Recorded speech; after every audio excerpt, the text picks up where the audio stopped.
ઉઠી ગયા. હવે સામે વાળીને ઘર પાસે કચરો નાખી આવું. 2 દિનનો કચરો ભેગો થઈ ગયો છે. ચાલો કચરો નાખી દીધો. હવે હું ટિફિન ભરી દઉં. ટિફિનમાં શું આપું? આ દાબેલી આપી દઉં. શાબાશ બેટા. એક દાબેલી પેટ નહીં ભરાય. એક વડાપાઉં આપી દઉં. કામ જ મારે એટલું હોય નવરું જ નથી થવાતું. ટિફિનનું માંડ પૈતું હવે કચરો વાળી નાખું. આમ તો બધું સાફ જ છે. ડાયરેક્ટ પોતું જ કરી નાખું. આમ તો ટાઇલ્સ ચમકે જ છે. પોતાની જરૂર નથી. બધું કામ હું જ કરું. હવે વાસણ તો કામવાળા માસી આવીને ઉટકશે. હવે કપડાનો જુગાડ ક્યાંથી કરું? કપડા તો હાથે જ ધોવા પડશે. આમ તો કપડામાં જુગાડ થાય એવું છે. આ રુદ્ર ઇન્સ્ટન્ટ વોશ છે ને એમાં કપડા પલાળ દઉં. કલાક પલાળ રાખું પછી ધોકાઈ નાખીશ. નવા જેવા થઈ જશે.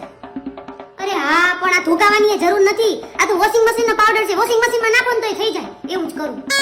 જો તમારે મારી જેમ ઘરનું કેટલું કામ રહેતું હોય અને કપડા ધોવા પોચી ન વળાતું હોય તો જલ્દીથી જલ્દી આ પાવડર મગાવી લ્યો. પેજ તમને મેં ડિસ્ક્રિપ્શનમાં આપેલું છે. ડીએમ કરો અને પાવડરને ઓર્ડર કરો.